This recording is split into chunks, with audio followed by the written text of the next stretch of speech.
안녕하세요. 자전거 편향 편력 편의 팟캐스트 위로 아래로 더 싱싱 달리자 위아 더 싱 자전거 길 디자인 연구소 이름 말할 뻔했네. 자전거 길 디자인 연구소 발칙한 김 소장입니다. 안녕하세요. 오늘도 찾아온 주루입니다. 반갑습니다. 더 힘차게 해주세요. 눈이 아직 안 떠져서 안개에 덮인 기분이에요. 아직도 매장인 것 같아요. 잘 가시고요. 저는 유 기자님 땜빵 하루입니다. 네, 반갑습니다. 반갑습니다. 지난 주말에 주루 씨랑 저랑 같이 북악 스카이웨이 라이딩하고 왔어요. 맞아요. 네. 그걸 왜 안 물어봐 주세요? 제가 제 입으로 얘기해. 안 간 사람이 물어봐야죠. 그러니까요.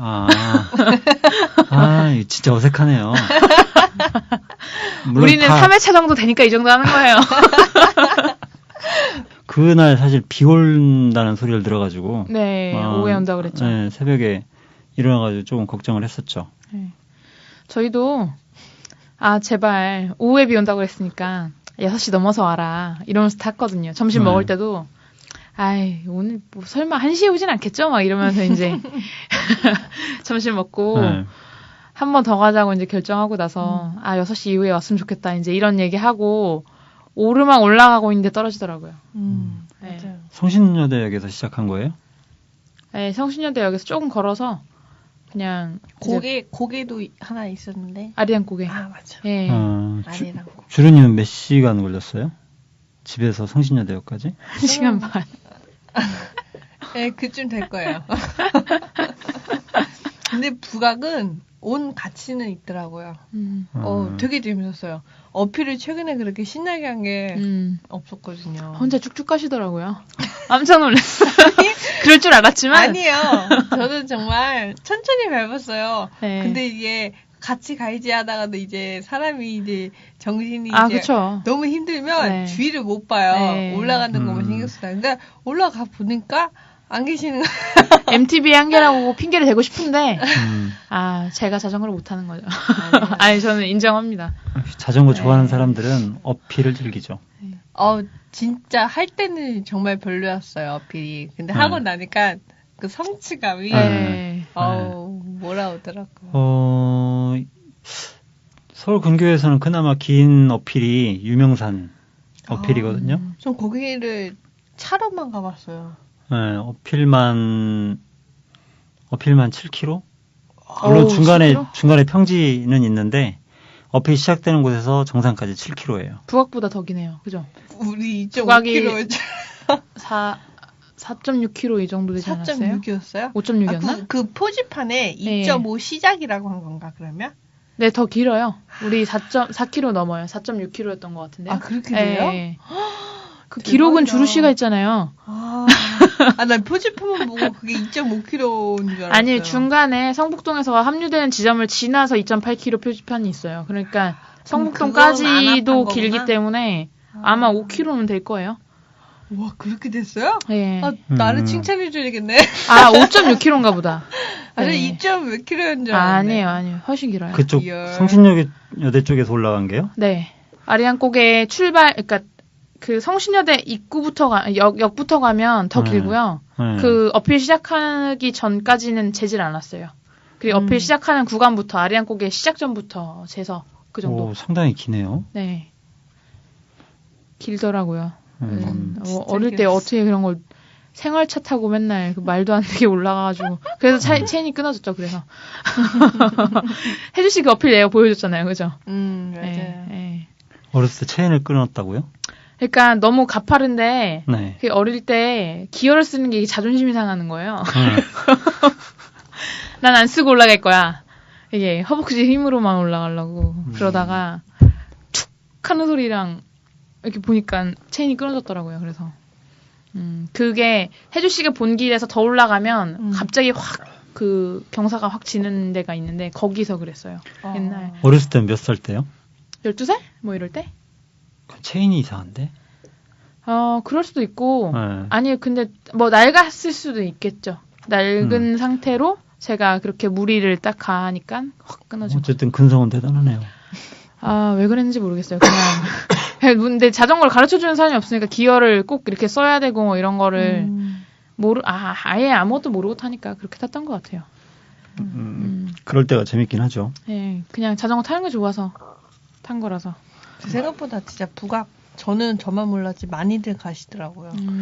서울 분들이 접근성이 워낙 좋으니까 남산하고 북악하고는 아주 좋죠. 남산도 근처예요? 남산은 거기 근처는 아니죠. 거기 근처는 아니고 그래도 뭐 그렇게 멀진 않아요. 뭐 제가 서울 시내야 뭐. 갔다 오니까 저보러 남북을 해야지 왜 북만 갔다 왔냐는 소리를 하시더라고요. 그건 또 뭔 소리냐고. 남산이랑 북악이랑 같이 남산. 네. 남북. 네, 그렇게 얘기하시더라고요. 다음에 또 남산 가기로 했다고. 그쵸, 우리 다음에 가기로 했어요. 남산. 그때는 다 같이 가야죠. 네. 그래요. 진짜 부러웠어요. 막 팬들끼리 와갖고 사진 찍어주니 우리는 달래요, 저희 보러. 네. 찍어주는데 우리도 다 같이 왔으면 5시고 우리도 꼴리지 않았는데. 그런 얘기를 했어요. 별걸 다 경쟁하려고. 경쟁은 아니었지만 그냥 더 많았으면 좋았겠다 이런 느낌? 네. 다 같이 일요일에 가야 되겠네요. 그럼 일요일 오전에 되게 이쪽 한남 나들목에서 들어가거든요. 네. 남산 갈 때. 그래 남산에서 내려가서 저쪽 광화문 쪽으로 해서 사직공원? 네. 네, 그쪽에서 올라가요.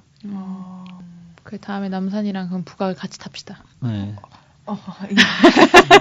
그러니까 남산에서 올라갔다 내려오고 제가 보기에는 뭐 우리 북악 왕복도 했는데 그 정도일 것 같은데요. 중간에 도심 구간이 있을 뿐이지. 그거 왕복 타고 허벅지 근육이 서던데요.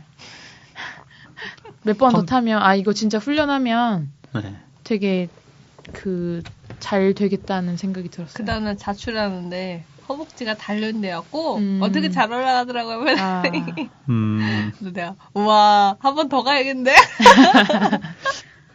이쯤 되면 다운힐 대회에 대해서 누군가 물어봐줄 줄 알았는데 또 제가 얘기해야 되는.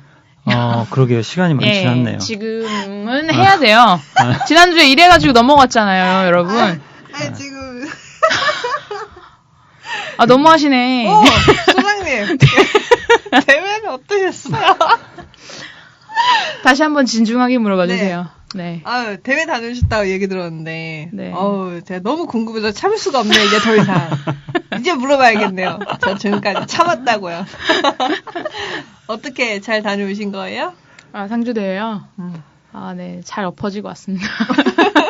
그 전날 가셨죠? 네, 전날 갔어요. 몇 번 탔어요? 대회 전날까지? 가서 금요일에 2번 타고요. 네. 그 다음에 비 오기 시작해서 철수하고. 네. 그 다음에 다음날 아침에 시드레이스 전까지 2번 더 타고 나서. 총 4번 탔죠. 코스 길이는요? 코스 길이는 900m라고 써 있었는데 더 길었어요, 훨씬. 한 2.5km 되지 않았을까? 저도 정확히 모르겠는데. 네. 2.5는 아닐 거예요. 2.5km 될 것 같아요. 재봤어요? 아니요. 900이 맞을 거예요. 2km? 진짜 900이요? 거기 900m 하겠으니까. 타본 사람들도 900m 아닌 것 같다. 그렇게 얘기했거든요. 그래요? 왜냐면 제가 그 키로수 기준을 어떻게 잡냐면 외대 앞에서 회기역 사거리 있는 데까지 가는 게 1km인데 정확히 말하면 저희 집에서 그 정도인데 그래서 제가 그 정도 거리에 대한 감각이 있는데 그거보다는 확실히 길었거든요. 아니면 내리막에 제가 맨날 긴장하고 코너 돌고 막 이러느라 정신 못 차려서 더 길게 느껴졌을 수도 있지만. 그럴 거예요. 네. 이게 지금 기억은 잘 안 나는데 다운힐이 일정 거리를 넘어가면 다운힐이라고 하지 않고 슈퍼 다운힐이라고 하거든요. 기준이 되게 다운힐이 1km 이내에서 하는 거로 알아요. 그 다음에 더 길어지면 이제 아예 슈퍼 다운힐을 하는 거죠. 근데 그 기준은 지금 기억이 안 나네요. 그래서 아마 2km 이상 이렇게 되면 아마 다운힐이라고 안 부를 거예요.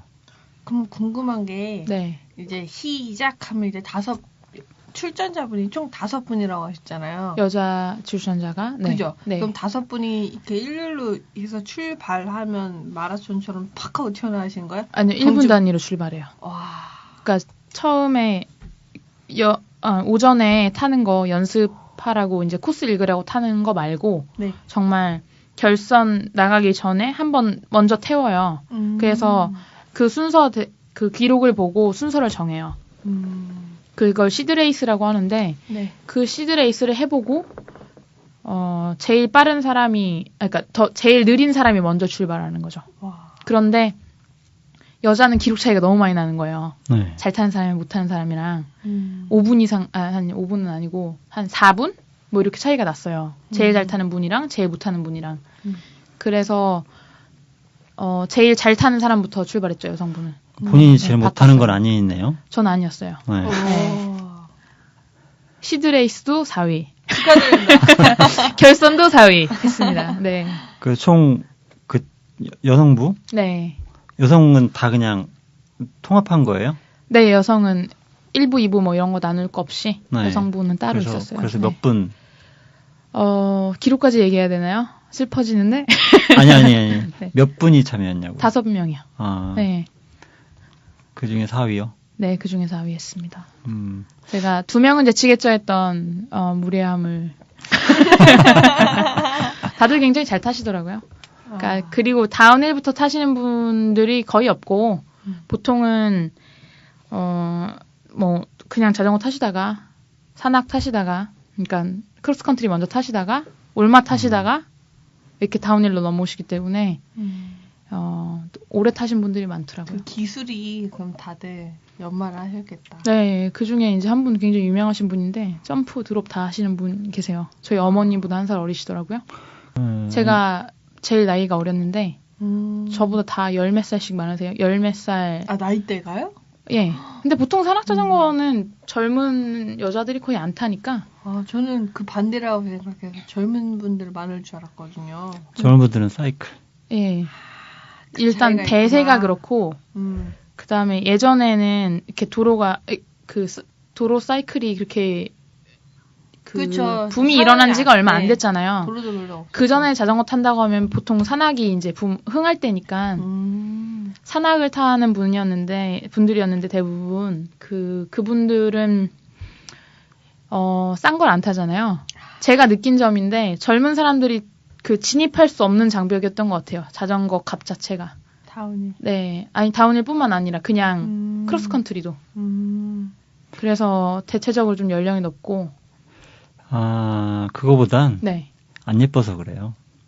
그래서 그런가? 네. 아, 그런 것도 있겠죠. 저는 그 격차는 최근에 와서. 네. 로드가 붐이 일고 나서 자전거 인구가 많아지고 나서는 그게 격차가 격차가 아니지. 그 차이가 네. 진짜 확연하게 드러나는데 그 전에는 그 정도로 사람들이 로드를 타지 않았기 때문에 그런 차이를 못 느꼈죠. 네.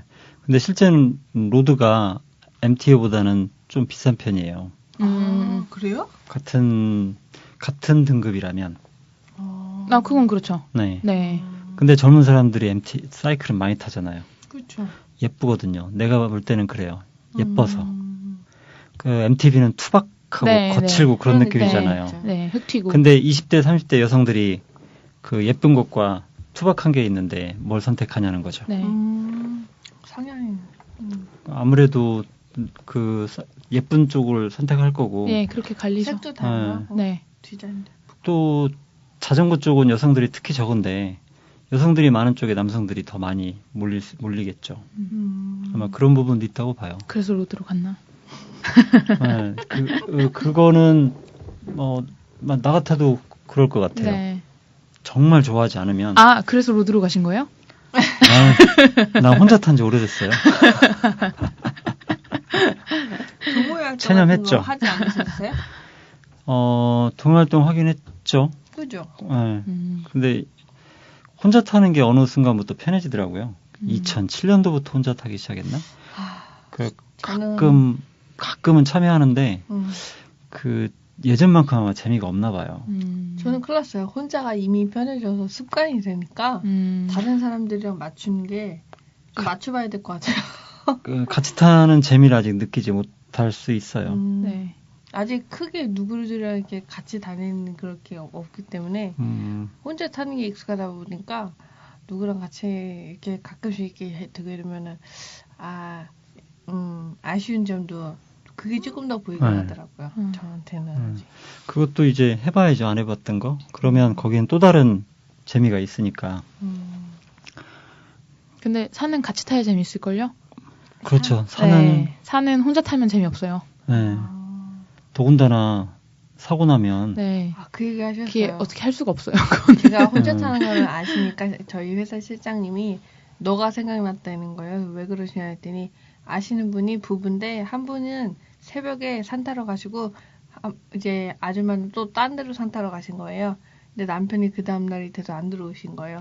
알고 보니까 산에서 혼자 새벽에 산 타시다가 심장마비.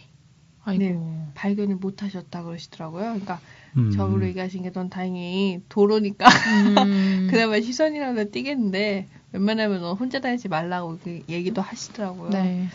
그런 거 보면은 같이 다니는 게 필요는 하죠. 그렇죠. 그래도.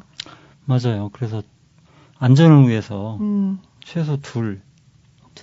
네, 그렇게 타는 게 좋습니다. 그리고 도로 탈 때도 차가 치고 그냥 가버려 봐요. 그러니까. 방법이 없어요. CCTV도 많이 단대요, 자전거에. 네, 앞뒤로 다 달기도 하는데. 네, 요즘 많이 단다고. 그래도. 어둠 속이거나 아니면 그 차량 정보가 녹화되어 있지 않으면. 네, 그렇죠. 그렇죠. 그 다음에 그 사람이 길 밖으로 튕겨져 나가 있으면 맞아, 발견을 못 하는 거죠. 2차 사고, 그리고 2차 사고 위험도 있고. 그러면 조기에 발견되면 그 사람이 치료될 수 있는데 그럴 수 없는 경우가 생기잖아요. 네. 그래서 여럿이 타는 게 안전해요. 네. 여러모로. 그다음에 차량 운전자 입장에서 볼 때도 한 대보다 여러 명 타는 게 인식이 잘 되니까. 그렇죠. 그리고 돌아가죠. 맞아요. 한 대면 무시하고 빵빵대고. 좀 몇 명 있어야. 그렇죠. 아예 차선을 먹고 가도 차가 피해가죠. 여러 명이 가면. 나는 차가 빵빵거리는 게 안전을 위해서 더 좋다고 생각해요. 그래서 그 부분에 대해서는 기분 나쁘진 않아요.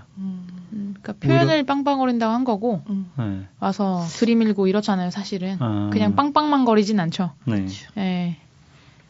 굉장히 무섭게 달려들죠. 그렇죠. 상주? 네네. 상주 다운힐 얘기하다가 빠졌네, 딴 데로. 네. 또 서운해지려고 그랬어. 저 앞으로는 대회 얘기 안 할래요. 제가 알아서 나갔다 올게요. 안 돼요. 아마 그날 비가 와가지고 더 아마 다들 제 실력이 안 나왔을 거예요. 네, 한 30초씩 늘더라고요, 다. 네. 그리고 확실히 어렸을 때부터 배워야 되는 게 운동은 어릴수록 정말 잘 타요. 기록이 훨씬 좋아요, 고등부들이. 고등부 학생들이 그래서 남자들은 고등부가 많이 나왔어요. 5명이 넘었던 것 같은데 10명은 안 되고 그리고 이제 고등부에 못 들어가는 중학생이 있었는데 중학생이 남성 1부 일반부에서 1위 했어요. 우와. 네, 그래서 확실히 어려야 돼요. 어렸을 때 배워야 돼. 어렸을 때. 어려서 하기보다 걔가 잘 타서 그런 거 아니에요? 물론 그렇죠. 근데 같은 상황에서 시작했을 땐 어린 사람이 더 잘 타죠. 그죠. 애들이 아무래도 운동이. 겁도 좀 없고. 네, 겁도 없고 운동신경도 더 빠르고 또 빨리 배우고 그렇다 보니까. 출발할 때 비 오고 하는데 어떻게 마음가짐이라나 각오하신 거 있었어요? 각오는 늘 똑같은 게 안전하게 타고 내려오자, 안 다치게 내려오자 이거였는데 각오대로는 안 됐어요. 일단 왜냐하면 너무 미끄러워서 전날부터 아예 밤새 비가 왔거든요. 그날 아침 시드레이스 전까지, 점심 먹기 전까지 계속 비가 와가지고 일단은 처음 탈 때부터 오전에 2번 연습 삼아 탈 때부터 엄청 미끄러워서 그 전날 탔던 게 의미가 없는 거예요. 원래 라인 막 읽고 이러려고 탔는데 노면이 아예 다르니까 그 2번 읽었던 게 생각 하나도 안 나고 그냥 원래 이제 시선을 멀리 봐야 되잖아요. 이미 내가 돌고 있는 코너를 보는 게 아니라 앞으로 이제 갈 거 아주 몇십 미터 전방을 봐야 되는데 자꾸 전방 한 3미터? 내가 지금 내려가고 있는 이 내리막을 신경을 안 쓸 수가 없는 거예요. 왜냐면 너무 미끄러우니까. 그리고 제가 경험이 많으면 이제 미끄러지면서 그냥 가면 되는데 경험이 없으니까 미끄러운 게 너무 무서운 거죠, 저한테는. 그래서 너무 미끄럽네. 막 이러면서 첫 번째 탈 때 그 연습 2번 중에 첫 번째는 그냥 미끄럽다는 생각밖에 안 들고 라인이고 뭐고 하나도 신경 안 쓰이고 그냥 내려갈 수 있을까? 막 이러면서 내려갔었고. 근데 이제 그게 전날 얘기부터 하자면, 전날에 2번 연습할 때, 제가 그날 끼니를 한 끼도 안 먹고 자전거를 탔어요. 그냥 중간에 막 그 초코바 같은 거 먹고, 그러니까 배는 부르진 않은데 에너지는 있는 상태에서 탔죠. 근데 첫 번째 타고 내려오는데 중간에 다리가 후들후들하는 거예요. 그래서 이 밥을 안 먹으니까 힘이 없네. 그래서 이제 2번을 그렇게 타고 역시 밥이 중요해. 막 이러면서 탔거든요. 다음날 이제 비가 온 상태에서 노면이 안 좋은 상태에서 그 정신없이 한 번을 탔잖아요. 한 2개쯤 내려왔는데 다리가 막 떨리는 거예요. 아침 되게 든든하게 먹었는데. 그러니까 그게 힘이 없어서 떨렸던 게 아니라 무서워서 떨렸던 거예요. 무서워서. 다음날 깨달았어요. 그래서 2번을 그렇게 연습하고 내려오는데 2번째는 그래도 좀 나았던 게 차라리 어차피 이제 가야 되잖아요. 오후에 난 시합을 해야 되고. 그래서 한 번 무섭게 이렇게 타고 나서는 이제 조금 돌아왔어요. 돌아와서 이제 이 라인을 타야겠다는 생각도 어느 정도 들고 그때는 조금 더 과감하게 이렇게 타보니까 미끄러지게 그냥 가는 게 자전거가 그러니까 멈추는 것보다 가는 게 낫더라고요. 덜 무섭더라고요. 가야지 덜 무서워요. 안 그러면 더 미끄러지니까 진짜 넘어질 일밖에 없는 거예요. 계속 브레이크를 잡으면. 그래서 오히려 가게 냅뒀더니 그게 덜 무섭고 가기 편하고 이래서 2번째 좀 과감해지고 그리고 나서 점심 먹고 비가 그쳤죠. 사진 보니까 진짜 다리랑 바지 쪽에 진흙으로 와 어마어마한 것 같아요. 나는 산악을 탔노라. 네, 너무 멋있어. 진짜 멋있어서 와 다운힐의 멋이다. 로드의 멋이라면 그것이면 다운힐 그거 보니까 진짜 멋있더라고요.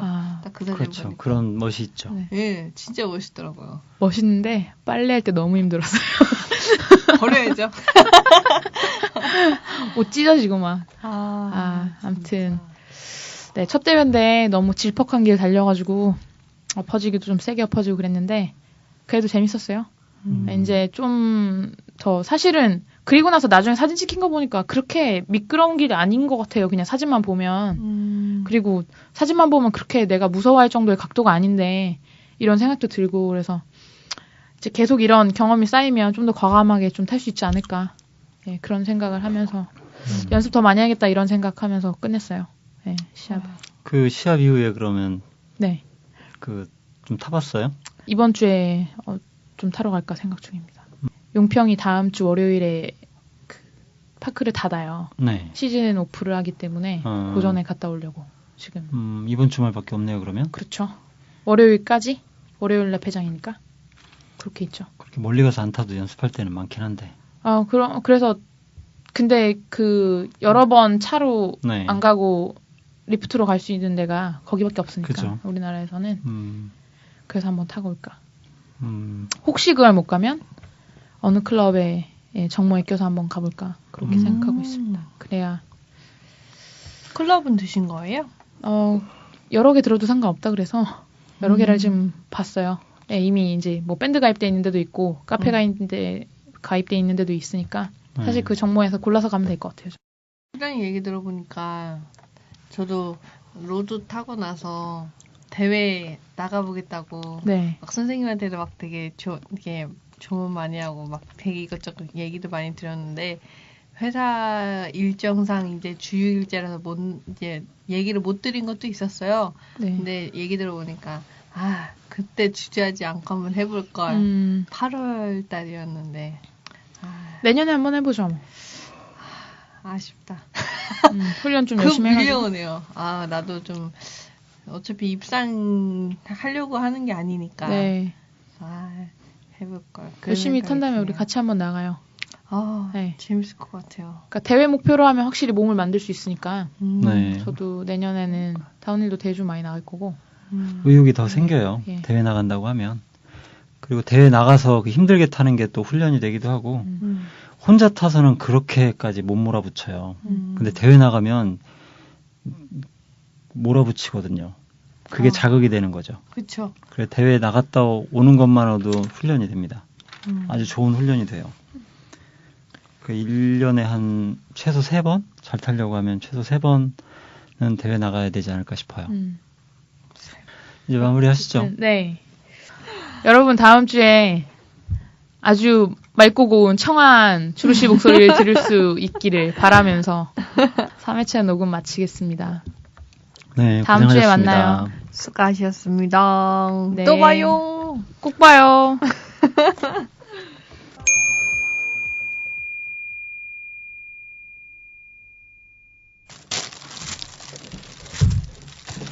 안녕하세요. 할 때마다 재밌어요. 일주일마다 네. 그 놀이터에 오는 거죠. 네. 놀이방. 그 아까 그 따릉이 타고 올 때 네. 그 페달링하고 호흡 얘기했었잖아요. 네.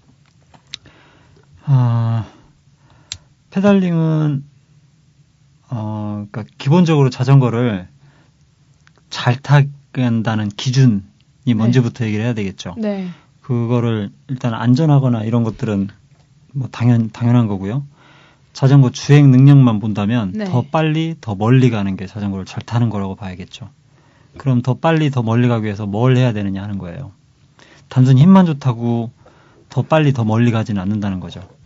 그리고 동일한 힘이라면 다른 요령이나 기술들을 익히면 동일한 체력 가지고 더 빨리 더 멀리 갈 수 있으니까 네. 그런 부분에 대해서 익힐 필요가 있는 거죠. 처음에는 체력 위주로만 네. 강화시키죠. 또 재밌어서 막 타다 보면 그냥 체력이 좋아져요. 네. 그러니까 당연히 실력이 향상이 되는데 네. 어느 순간이 되면 한계점에 도달합니다. 처음에는 아주 가파르게 상승해요. 그러다가 한 몇 개월 지나고 나면 그 다음부터는 잘 상승하지 않습니다. 물론 모든 사람이 그런 건 아니에요. 각자 요령을 찾아가기도 하고 체력이 워낙 좋은 사람도 있고 네. 그 다음에 처음부터 그냥 잘 타는 사람도 드물지만 있기는 해요. 기초 체력도 좋고 운동 능력이나 요령을 갖춘 사람들이죠. 네. 그런 사람들은 타는 대로 그냥 쭉쭉 향상을 해요. 물론 어딘가에서 슬럼프는 있겠지만 여느 사람들이 보는 것보다는 훨씬 빠르게 성장을 하죠. 네. 근데 그렇지 않은 많은 사람들은 그냥 막 타가지고는 어느 금방 한계에 부딪히게 돼요. 그러면 이제 거기서 무엇을 더 해야 내가 향상될까를 고민하게 되죠. 그럴 때 할 수 있는 것들이 몇 가지가 있어요. 피팅에 대해서 다시 한번 생각해 보고요. 물론 처음부터 피팅을 잘 받았다 하더라도 몇 개월 이상이 지나고 나면 그게 달라질 수도 있어요. 피팅은 정답이 없거든요. 그 상황에 따라서 계속 바뀝니다. 그리고 페달링 요령. 그러니까 피팅에서는 되게 자세를 중요하게 안 보는 경우도 있어요. 네. 그러니까 피팅하고 자세하고 약간 따로 봐야 돼요. 그러니까 피팅할 때 자세를 제대로 안 잡은 상태에서 피팅하면 쓸모 없습니다. 네. 그러니까 자세, 피팅, 그 다음에 페달링, 그리고 호흡. 이 4가지 정도? 지금도 다른 건 생각하는데 안 나는데 최소한 4가지를 익히고 나면 동일한 체력 가지고 더 빨리 더 멀리 가게 되는 거죠. 그거 하나하나에 대해서 또 얘기를 하는데 어떤 건 아주 몇 시간씩 얘기해야 될 부분도 있고요. 짧게 얘기해야 될 부분도 있어요. 물론 연습은 그보다 훨씬 많은 시간이 필요하죠. 호흡법만 하더라도 그걸 그러니까 거의 무의식적으로 그렇게 잘 하려면 많은 노력이 있어야 돼요. 그러니까 요령 자체는 관건은 그거예요. 되도록이면 산소를 많이 들이시는 거예요. 네. 그러기 위해서 어떻게 해야 되는가 하는 거죠. 흔히 어떤 영화 있었죠? 참 박신양 나오고 염정아 나오고 백윤식 씨 나오고 했던 영화 있는데요. 범죄의 재구성일 거예요. 그 영화에 보면 박신양이 염정아한테 가가지고 그러죠. 처음 만나는데 염정아가 그 트레드밀 그 러닝머신 네, 뛰고 네. 있는데 옆에서 호흡 어떻게 하라고 습습 후후 하라고 하거든요. 그러니까 2번 들이쉬고 2번 내쉬는 거예요. 그러니까 그것도 방법 중에 하나예요. 반드시 그래야 되는 건 아니고요. 사람마다 호흡법도 각자 다릅니다. 흔히 하는 호흡이 1번 들이쉬고 1번 내쉬고 하는 거죠. 거기에다가 의식적으로 1번 더 하는 거예요. 1번 자연스럽게 들이쉬고 의식적으로 1번 더 들이쉬는 거죠. 이어서. 그리고 내쉬는 건 몸에 맡기는 거예요. 많이 들이셨으니까 많이 내뱉으려고 할 거잖아요. 몸이 알아서. 그리고 다시 들이쉴 때 자연스럽게 들이쉬고 1번 더 의식해서 들이쉬고 그러니까 들이쉬는 거 2번, 내쉬는 거 1번이라고 치면 3번 중에 1번만 의식하는 거죠. 그러면 아까 왜 1번 들이쉬고 1번 내쉬는 건 왜 하지 말라고 하는 거예요? 사람이 힘을 쓸 때 네. 밀 때는 내쉬는 숨에 맞춰져 있고요. 예. 그다음에 들이쉴 때는 당기는 힘에 맞춰져 있어요. 그다음에 정지해 있을 때는 밀거나 당기거나 다 강해요. 근데 페달링은 밟는 힘으로 가는 거예요. 그러니까 클립 페달을 쓰면서 이거 원 전체적으로 골고루 힘을 줘야 된다 이런 말도 있는데 그건 잘못된 거예요. 밟는 힘이 가장 세요. 네. 다리 근육이 그래요. 네. 그러니까 평생 어려서 걸으면서부터 자기 몸을 지탱해온 그 근육들이 가장 셉니다. 네. 당기는 힘은 미는 힘에 대해서 다리의 네. 경우 네. 매우 작아요. 네. 그건 아무리 훈련해도 그렇겠죠. 네, 미는 힘보다 강해질 수가 없어요. 네. 그러니까 강해진 힘을 제대로 활용하는 게 더 좋은 거죠. 네.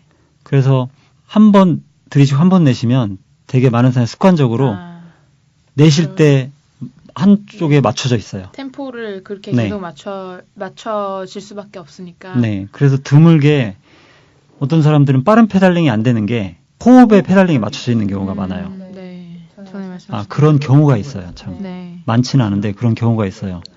그래서 내가 어떻게 해도 빠른 페달링이 안 된다 그러면 호흡하고 내 밟는 거하고 같이 가는. 네, 그 리듬이 맞춰져 있는지 한번 봐야 돼요. 물론 리듬이 맞춰진 게 반드시 나쁜 건 아니에요. 왜냐하면 내쉴 때 밟으면 아주 강해지거든요. 네. 그러니까 그런 것들은 평소 순항할 때는 그걸 쓰지 않는 거죠. 그러니까 가속하거나 결승선 앞에서 스프린트를 하거나 네. 그럴 때는 그 방식을 쓸 수도 있어요. 근데 순항할 때는 호흡하고 페달링하고 독립적으로 가거나 아니면 오른쪽 한번 내쉬는 숨에 밟았으면 왼쪽 발 내쉬는 숨에 밟고 이 리듬을 찾을 수 있으면 좋죠. 물론 근데 그게 한 번 들이쉬고 한 번 내쉬는 숨을 쉬면 그렇게 호흡을 하면 그렇게 되기가 어렵기 때문에 하지 말라는. 안 맞아요. 그러니까요. 네, 잘 안 돼요. 그리고 그다음에 호흡량도 작아지고. 자전거는 구조가 네. 한쪽을 밟고 있다면 네. 밀고 있다면 한쪽은 당길 수밖에 없는 거잖아요. 그러면. 그러니까 흔히 클립 페달을 쓰면 당겨야 된다고 하는데요. 그러니까 그게 드는 거든 당기는 거든. 그러니까 좀 달라요. 그러니까 그게. 이게 한쪽 다리는 밀고 있으면 한쪽 다리는 당연히 이렇게 올라오는 다리일 그렇죠. 수밖에 없잖아요. 네. 그렇기 때문에 호흡이 그거에 맞춰져 있으면 한쪽으로만 힘을 더 낼 수밖에 없겠네요. 그러면 그 호흡이 그렇죠. 내쉬는 네. 숨에 더 강하게 밟아요. 네. 그래서 무리한 경우에 네. 꼭 한쪽 다리가 물론 두 다리가 아주 균형적이진 않으니까 어느 쪽 다리가 더 세긴 하거든요. 네. 대개의 경우에 오른발잡이들이 좀 많아요. 그게 오른손잡이가 많고 오른발잡이가 많죠. 그냥 그렇게 타고나는 거죠. 네. 대개 오른쪽 무릎이 사실 가장 약한 근육이라서 오른쪽 무릎부터 아픈 경우가 많아요. 다리가 아프다면. 그럼 오른쪽 무릎이 아프다고 계속 타는 사람들은 왼쪽에 힘을 주잖아요. 그럼 왼쪽 다리도 아파지는 거예요. 그게 호흡이 되게 밀 때, 그러니까 오른발잡이들은 오른발 밟을 때 내쉬는 거예요. 네. 그렇게 맞춰져 있어요. 그러니까 본능적으로 그렇게 되는 경우가 많아요. 그러니까 평소에 몸을 쓰는 습관이 일단 그랬고 우리가 힘을 줄 때. 그렇죠. 네. 아마 타고나는 것 같아요. 그거는. 그게 뭐 미는 힘 혹은 뭐 우리가 운동할 때 그냥 된 습관이든 뭐든 간에 미는 힘을 쓸 때는 사람이 내쉬는 숨을 쉬어서 그 힘을 최대한 발휘하는 게 습관이 되어 있다 이 말씀이시죠? 네, 아마 그게 거의 자연스러운 게 아닌가 싶어요. 본능적으로 그러는 것 같아요. 배우 박철민 씨가 어디에서 나온 대사더라? 영화에선가 그런데 그러니까 주먹을 내뻗으면서 슉슉 하면서 이것은 입에서 나는 소리가 아니야 하면서 하는 게 있어요. 네. 주먹을 뻗을 때 숨을 내쉰다는 거죠. 확인해 볼 수 있죠. 들이쉬면서 주먹을 내뻗는 것과 그 다음에 내쉬면서 주먹을 내뻗었을 때 어느 게 더 강하고 자연스러운지 그건 확인해 보면 호흡하고 내가 힘쓰는 거하고 연관성이 있다는 걸 쉽게 알 수 있죠. 페달링에서도 그걸 적용하는 거예요. 근데 평소에는 호흡하고 페달링하고 독립적으로 가거나 아니면 오른쪽 왼쪽 교대로 하거나 그 리듬을 찾는 거죠. 물론 페달링의 속도는 1분에 100rpm이 기준입니다. 그 아까 우리가 타고 온 그건 몇 rpm 정도 될까요? 글쎄요. 80, 90쯤 되지 않을까 80, 싶어요. 그럼 더 빨리 페달링을 해야 되네요? 그렇죠. 그러니까 100이 기준인데 그 세계적인 선수들은 100보다 좀 빨리 돌려요. 물론 그러지 않은 선수들도 있을 텐데 통계를 내봤을 때 성적이 좋은 선수들은 거의 110. 평균은 한 105 전후가 돼요. 105. 네. 이것도 예전에는 85가 좋다, 뭐 90이 최적이다, 뭐 이랬었는데 또 어떤 연구에서는 100이 최적이다 그랬는데 실제 선수들은 또 105를 돌리니까 그러니까 페달링 훈련을 많이 하면 그만큼 더 빨리 더 멀리 갈 수 있지 않나 하는 거죠. 근데 페달링 훈련을 집중적으로 하는 사람들은 드물어요. 그러니까 쉽게 늘지 않는 거죠. 그러니까 호흡 훈련해야 되고 페달링 훈련대로 해야 되고 어떤 사람들은 나는 그러면 더 힘들던데 하는 사람들이 있어요. 난 빠르게 돌리면 더 힘들던데 나한테는 90이 적당해. 그럴 수도 있어요. 네. 근데 그렇게 말하는 사람들 중에 많은 사람들이 빠르게 돌리는 훈련을 안 해요. 꽤 불편하거든요. 네. 익숙해지기 전까지는. 네. 그러니까 불편하니까 그 연습을 안 해요. 그러니까 그 연습이 되고 나서야 빨리 돌려보기도 하고 또 90으로 돌려보기도 하고 그러면서 자기한테 최적을 찾아야 되는데 난 빨리 돌리는 것보다 90이 더 좋던데 하는 사람들은 진짜 빨리 돌려보지 않은 사람들이 의외로 많아요. 그럴 것 같아요. 네. 네. 그러니까 저도 사실은 그런 훈련을 해본 적이 없고 네. 아무리 자전거를 좋아했어도 저는 뭐 빠르게 달리는데 관심이 없었기 때문에 네. 그런 걸 할 필요성을 사실 못 느꼈고. 그렇죠. 그러니까 물론 그냥 지금처럼 설렁설렁 타려고 하면 굳이 뭐 그런 거 필요 없죠. 네.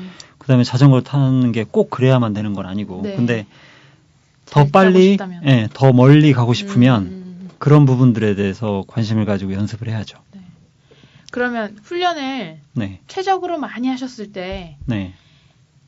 내 몸이 정말 나 자전거 타는데 되게 좋았다. 자전거를 정말 잘 타는 정도에 내 몸이 한껏 올랐을 때가 있었을 텐데 그때는 예를 들면 100rpm 혹은 그때 내 몸의 최적의 RPM에서 네. 몇 시간 정도 달리실 수 있었어요? 내가 참 잘 탈 때. 잘 탈 때보다 네. 그러니까 페달링이 안정화됐다고 보면 네. 그 기준을 생각해 봐야 되잖아요. 누구는 100rpm으로 1분간 돌리면 1분간 돌리고 나서 난 페달링 완성했다 뭐 이럴 수도 있잖아요. 네. 그 기준을 막연하게나마 그러니까 근거는 없어요. 네.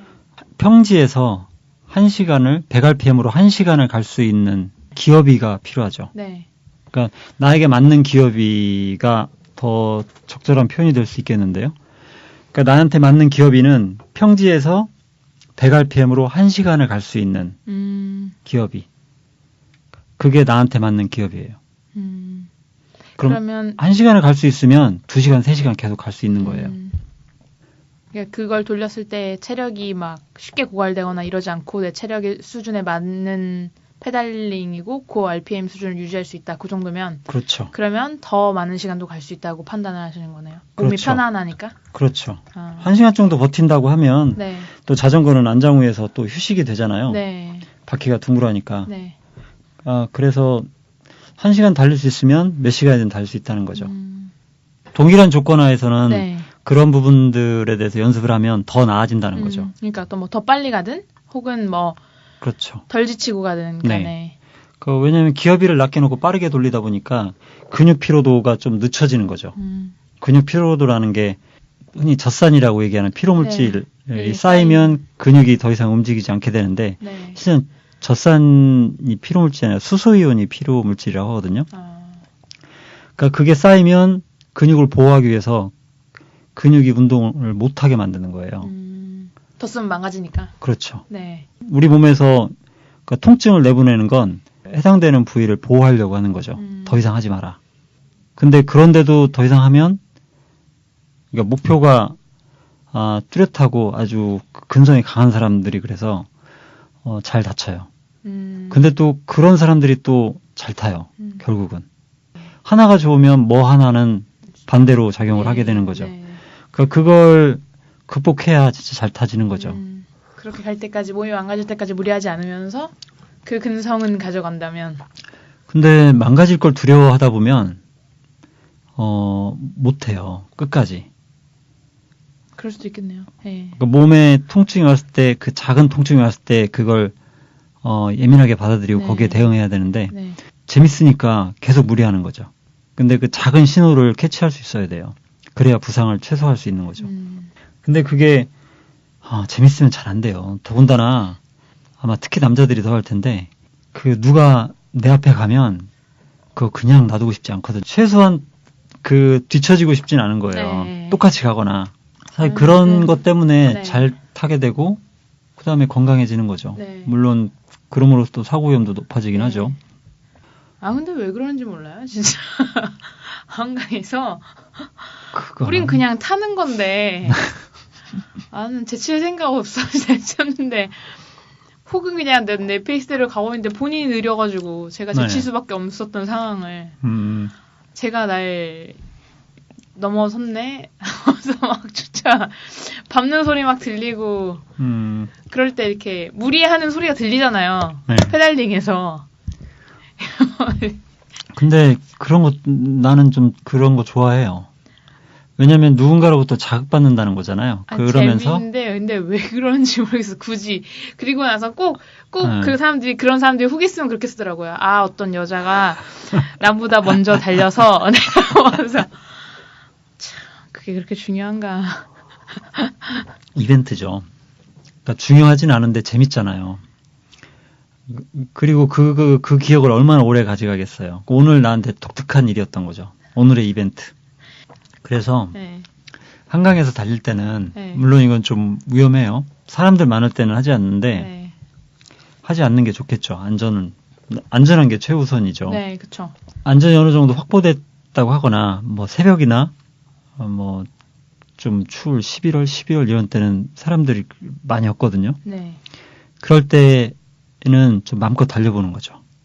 그 다음에 누군가 나를 추월할 것이 걱정되면 전력으로 달리지 말고 혼자 달릴 때 한 80% 수준 달리는 거예요.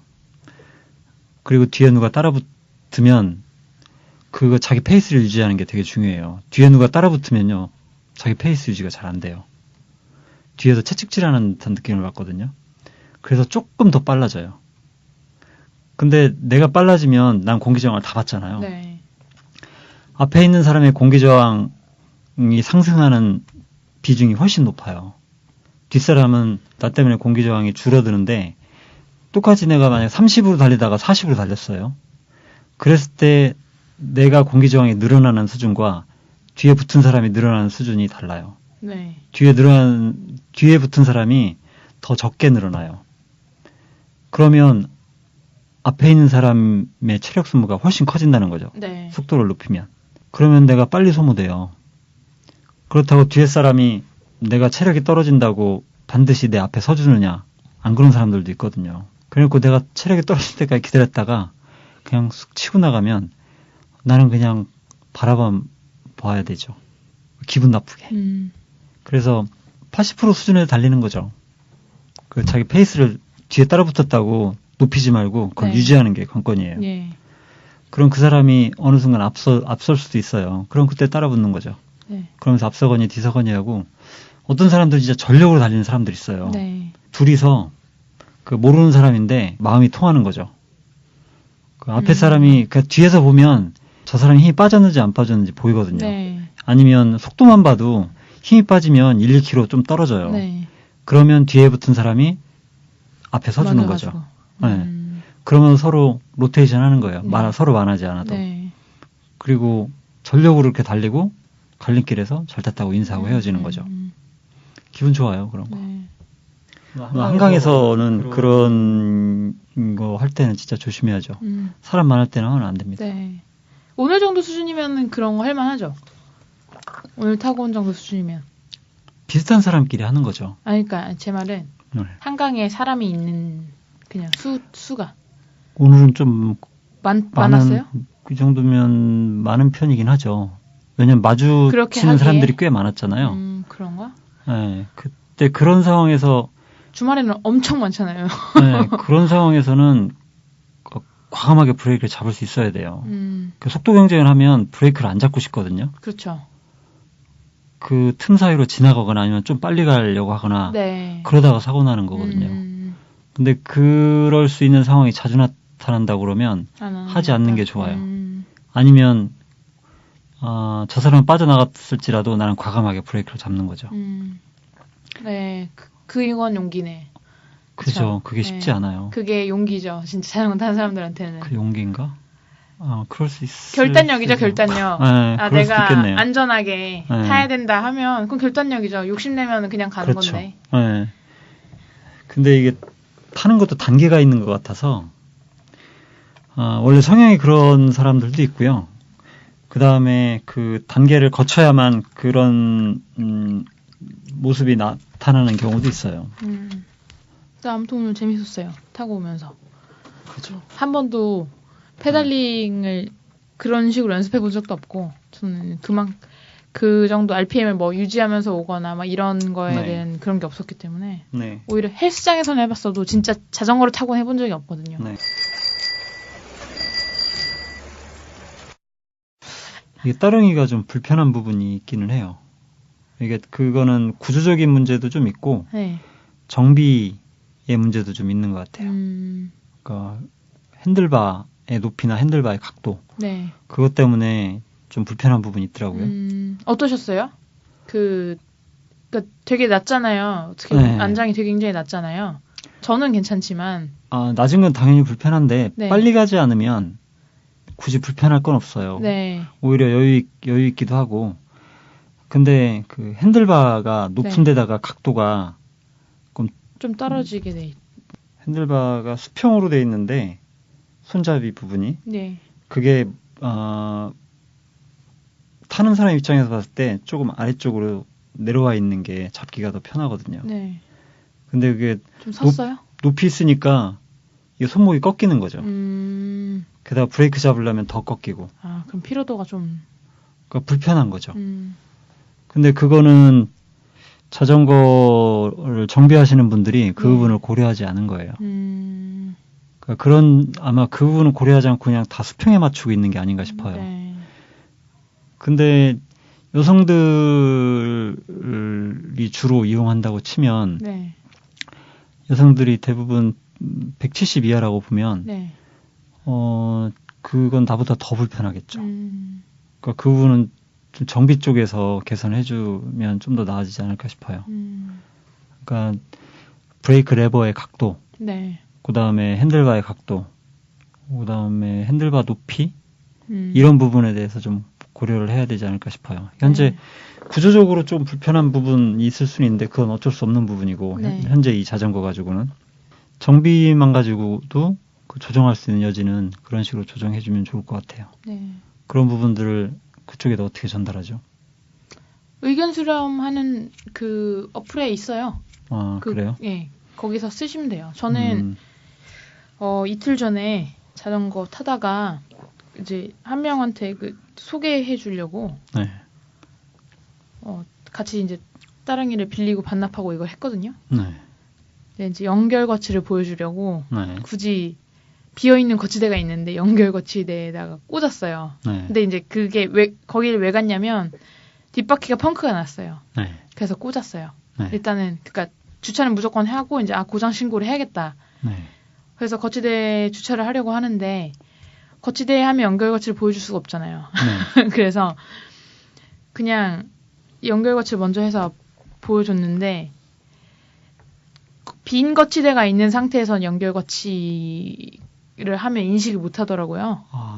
근데 제가 마침 그걸 카드로 빌리면 그 번호를 인식할 필요 없이 그냥 자전거에서 알아서 하기 때문에 대여할 때 왜냐면 카드를 자전거에 있는 단말기에 대잖아요.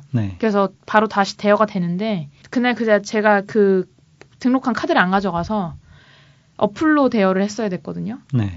그랬더니 거치대에 꽂혀있는 자전거만 인식을 하더라고요. 왜냐면 빈 거치대가 있기 때문에 연결 거치를 인식을 못하는 거예요. 제가 분명히 반납을 했는데도 그런 단점이 일단 있었고 두 번째는 연결 거치가 돼 있기 때문에 그거는 고장 신고를 못 하더라고요. 고장 신고를 하려고 하면 그 옆에 있는 그 QR 코드 있죠? QR 코드를 입력을 해야 돼요. 아니 거치대 번호. 그걸 입력을 해야 되더라고요. 그래서 거치를 단독 거치가 아니면 그거 고장 신고를 못 하는 거예요. 그래서 제가 그 의견 수련방에 네. 거기에다 난 이제 남겼죠. 이래서 고장 난 건데 연결 거치를 하는 바람에 네. 여기에 지금 인식이 안 된다. 네. 몇 번 어디에 연결 거치돼 있는 그 자전거가 지금 뒷바퀴가 펑크가 나 있다. 네. 네, 이렇게 해서 글 올렸거든요. 네. 답이 안 나서 그 이후로 사실 답을 확인 안 했네요. 아무튼 그런 단점이 좀 있더라고요. 그거는 제 생각엔 보완해야 될 것 같아요. 왜냐면 연결 거치 하면서 그 고장 신고를 할 수도 있을 텐데. 그러면 주행이 어려운 아니지 고장 신고가 되면 주행하게 하면 안 되잖아요. 그렇죠. 그러면 그 번호의 자전거는 그 빌릴 수 없게 되는 건가요? 빌릴 수는 있을걸요? 근데 와서 고칠 때 알려주는 역할인 빌릴 수 없게 해야 될 것 같은데 멘트 나오고. 이거는 고장났다? 네. 고장났으니까 다른 자전거 사용하라고. 근데 그 멘트는 나오게 하는 건 찬성인데 네. 그걸 못 빼게 하는 건 전 찬성하지 않아요. 왜냐면 연결거치나 이러면 아니 고장 신고를 고장 안 하는데 할 수도 있잖아요. 그렇죠? 악의적으로. 그러기도 하네요. 예. 그러면 안 될 것 같아요, 제 생각에는. 애매하네요, 그건. 어차피 쓸 사람들이 빌리는 거니까 네. 못 빼게 할 건 없고 다만 알려주는 역할은 좀 필요할 것 같다. 신고가 돼 있다면. 각자 확인해서. 예. 탈 수 있는지 없는지 여부를 확인한 다음에 타면 되니까. 그런 멘트도 그럼 넣으면 좋겠네요, 빌릴 때. 네. 브레이크, 타이어 공기압 확인해 보라고. 거기 근데 그건 써 있어요. 그러니까 멘트로도 나오는 거죠. 그럴 수도 있는데. 안 읽거든요. 당연히 하죠. 네. 당연히 될 거라고 보니까. 근데 그게 당연히 나오면 네. 들을까요? 그것도 의문인데. 근데 그 100을 던져서 100을 꼭 구하려는 게 아니라 그 중에 일부라도. 그러니까 써 있는 것보다는 그렇죠. 네, 듣는 게 더 저거니까. 네, 더 많은 사람들한테 영향을 줄 거니까. 예.